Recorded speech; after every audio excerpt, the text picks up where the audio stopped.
ॐ शं शनैश्चराय नमः। ॐ शं शनैश्चराय नमः। ॐ शं शनैश्चराय नमः। ॐ शं शनैश्चराय नमः। तुम इसी समय कुछ सिपाहियों को लेकर जाओ और जाकर उस चौरंगी को मार डालो। अब मारने के सिवाय और कोई रास्ता नहीं है बुआ जी? जैसा कहा है वैसा करो। और सुनो, पंडित जी से जाकर मिलो और उनसे कहो कि वो कल का ही मुहूर्त निकाले तुम्हारे और पद्मसेना के विवाह का। जी जो आ गया बुआ जी, हम अभी जाते हैं।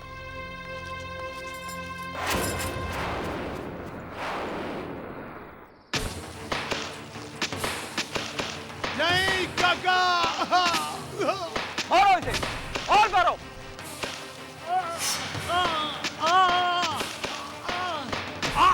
क्यों मार रहे हो मेरे बेटे को?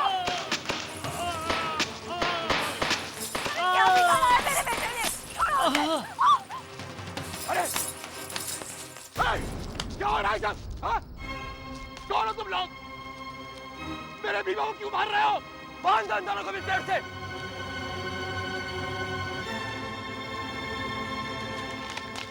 अरे कोई मेरे बेटे को बचाओ! जल्दी चलो, पैरों में जान नहीं है क्या तुम्हारे? मृत्यु दे दो इस चौरंगे को, फेंक दो इसको नदी में।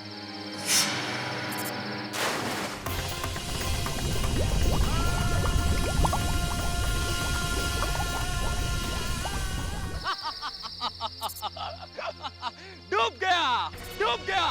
जब इस काम की सूचना बुआ जी को मिलेगी तो वो अति प्रसन्न होगी।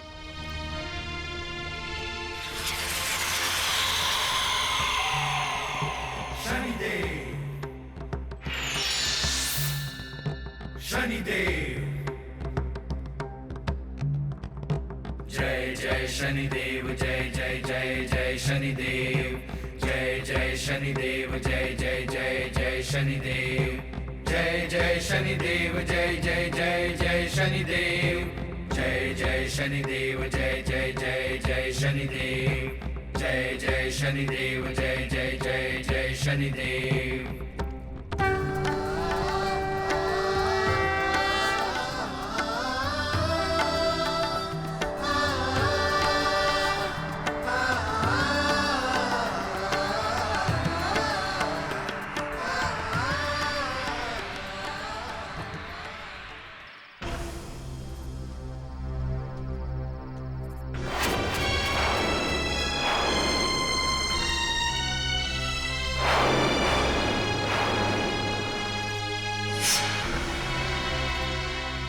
शनि कभी किसी निरपराध को दंड नहीं देता और ना ही शनि की साढ़े साती कभी किसी की मौत का कारण बनती है, बल्कि जब किसी जातक पर शनि की महादशा या अंतरदशा चलती है तो मैं कभी मार्गदर्शक, कभी मित्र, कभी शिक्षक, कभी रक्षक बनकर हर पल जातक के साथ रहता हूँ। इसीलिए शनि के शरण में किसी को भयभीत होने की आवश्यकता नहीं है। खड़े खड़े देख क्या रहे हो? मृत्यु दे दो दोनों को। चलो।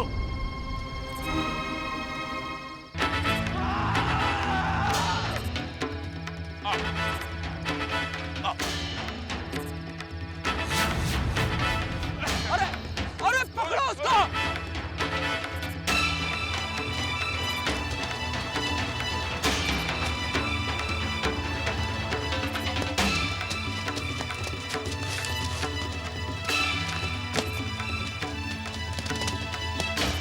मेरा मुंह क्या देख रहे हो? उधर पकड़ो।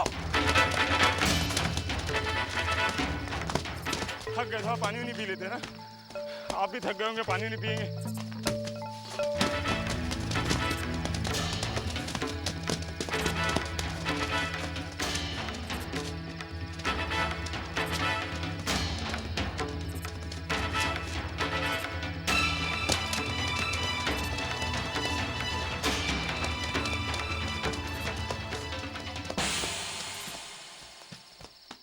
हो गया, उठो।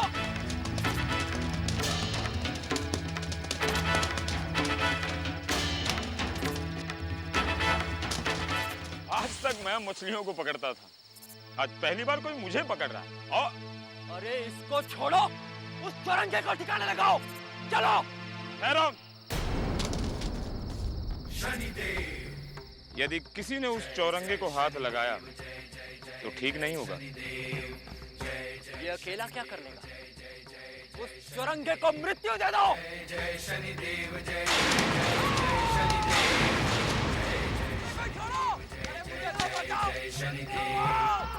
जय शनिदेव जय जय जय जय शनिदेव। आज के बाद उस चौरंगे की ओर आंख उठा के भी मत देखना। अरे तुम आग की बात कर रहे हो? अरे मैं इसकी सूरत तक भूल जाऊंगा। अरे भागो। जय जय शनिदेव जय जय जय जय शनिदेव जय जय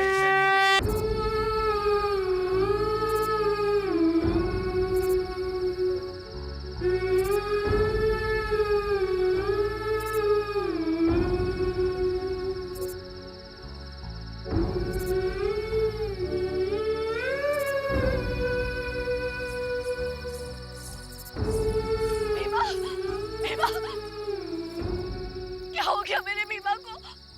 कुछ नहीं, इसके पेट में थोड़ा पानी भर गया था, मैंने निकाल दिया है, थोड़ी देर में होश में आ जाएगा। आपकी बड़ी कृपा है भाई, आपने हमारे बेटे का जीवन बचा लिया। पर बात क्या है, इतने सारे सैनिक, इसके जान के दुश्मन क्या? अब हम क्या बताएं, हमें तो कुछ समझ में नहीं आ रहा है। हाँ, कल वो राजकुमारी आई थी इससे मिलने को, और आज अचानक सैनिक यहाँ आ गए।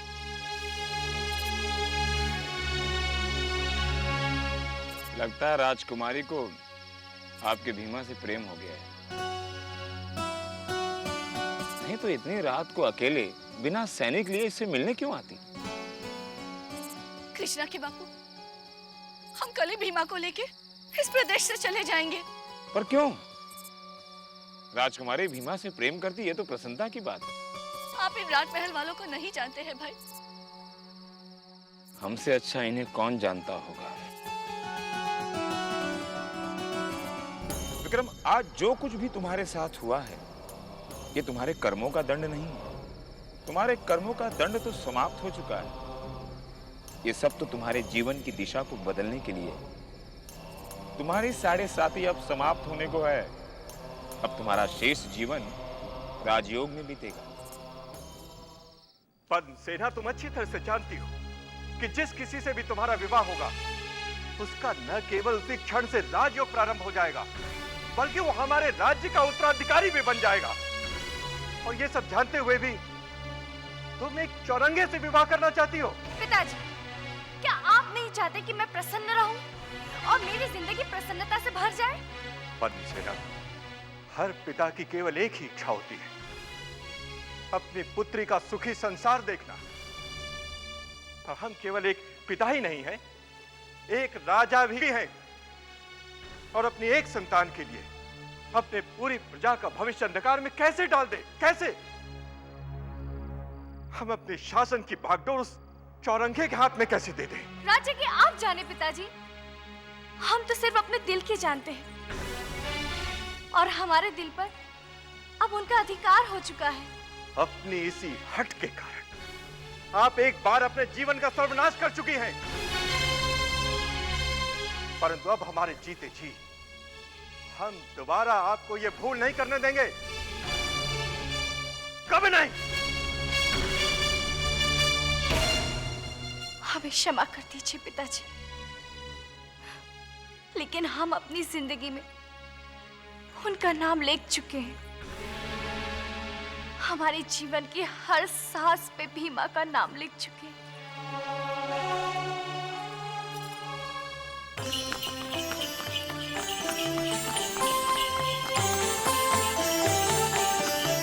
महारानी मदन लेखा की, महारानी मदन लेखा की, महारानी मदन लेखा की, महारानी मदन लेखा की, महारानी मदन लेखा की, महारानी मदन लेखा की।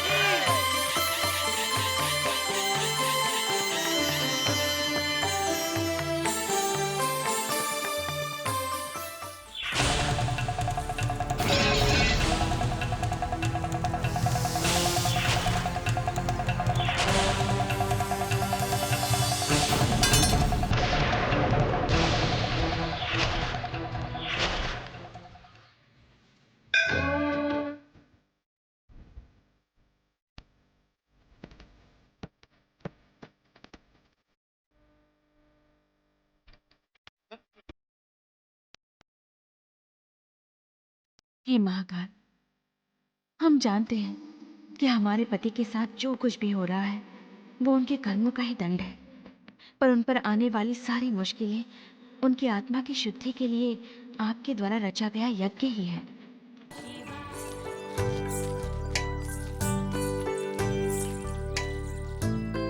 अब आप लोग दान ग्रहण करने हेतु महारानी के समक्ष आए।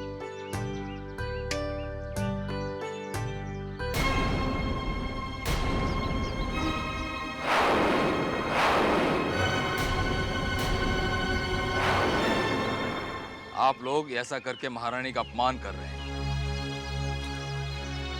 महारानी जी की जय हो। क्षमा कीजिए महारानी जी, परंतु आज हम दान नहीं लेंगे। कृपा करके इतना बता दीजिए कि हमारे महाराज विक्रमादित्य उज्जैनी कब लौटेंगे? महाराज के बिना उज्जैनी जीवन रहित हो गई है। धन्य है वो राजा जिसकी प्रजा उसे इतना प्रेम करती है। आप सबका प्रेम अभेद्य कवच बनकर हमेशा उनकी रक्षा करेगा। और आप सबकी जानकारी के लिए बता दें कि महाराज की 7.5 15 दिन में समाप्त हो जाएगी। महाराज के उज्जैनी वापस आने में अब अधिक समय शेष नहीं है। महारानी जी की जय! महारानी जी की जय! महारानी जी की जय! महारानी मदन लेखा की जय!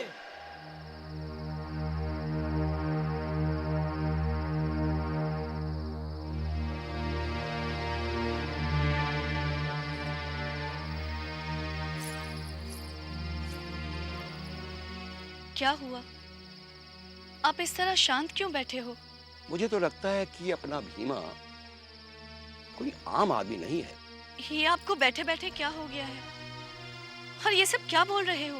याद है तुम्हें वो दिन जब मैं इसे यहाँ लेकर आया था? क्या स्थिति थी उस दिन उसकी? लगता था ये बचेगा नहीं। और आज पिछले 7 सालों में न ये सिर्फ ठीक हुआ है, बल्कि इसकी लगन और परिश्रम के कारण हमारे तो बारे न्यारे हो गए हैं। इतना धैर्यवान है ये कि अपने टूटे फूटे नाकाम हाथ पैरों को इसने अपनी दुर्बलता कभी नहीं बनने दिया। और तो और कृष्णा की मां, उस दिन वो व्यापारी भी कह रहा था कि इसके माथे पर राजयोग लिखा है। और वो राजकुमारी जो कल तक प्रेम शब्द से भी घृणा करती थी, आज वो भी इससे प्रेम करने लगी है। परंतु पता नहीं शनिदेव इसे किस जन्म के कर्मों का दंड दे रहे हैं।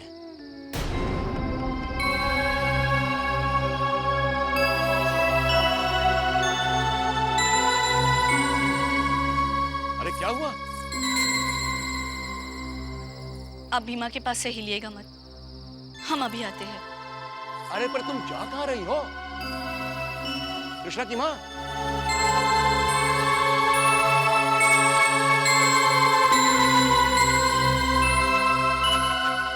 मुझे तो ऐसा लगता है जैसे मेरे पाँव धरती पर है ही नहीं और मैं आकाश में बादलों की तरह उड़ रही हूँ। राजकुमारी जी की जय हो। राजकुमारी जी, एक बुढ़िया आपसे मिलना चाहती है। हमने बहुत कहा लेकिन वो मानती ही नहीं। कौन हो सकती है? कहती है वो भीमा की माँ है। भीमा की माँ? तुम सम्मान पूर्वक उन्हें अंदर ले आओ। जी राजकुमारी जी। आइए माँ जी, अंदर आइए। राजकुमारी जी, मैं आपसे अपने बेटे की जीवन की रक्षा की भीख मांगने आई हूँ। ये आप क्या कह रही हैं माँ जी? मैं नहीं जानती मेरे भीमा से क्या अपराध हुआ है, और उसके हर अपराध की सजा मैं भुगतने को तैयार हूँ। आखिर हुआ क्या है? आपके जाने के अगले ही दिन कुछ सैनिक आए थे। उन्होंने भीमा पर हमला किया, उसे मारने की कोशिश की। राजकुमारी जी, हम ये प्रदेश छोड़कर चले जाएंगे, पर आप एक वचन दीजिए, हमारे भीमा से जो भी अपराध हुआ हो आप उसे क्षमा कर देंगी। आपको कहीं जाने की आवश्यकता नहीं है माँ जी। मैं आपको वचन देती हूँ कि आपके बेटे पर कोई आँच नहीं है।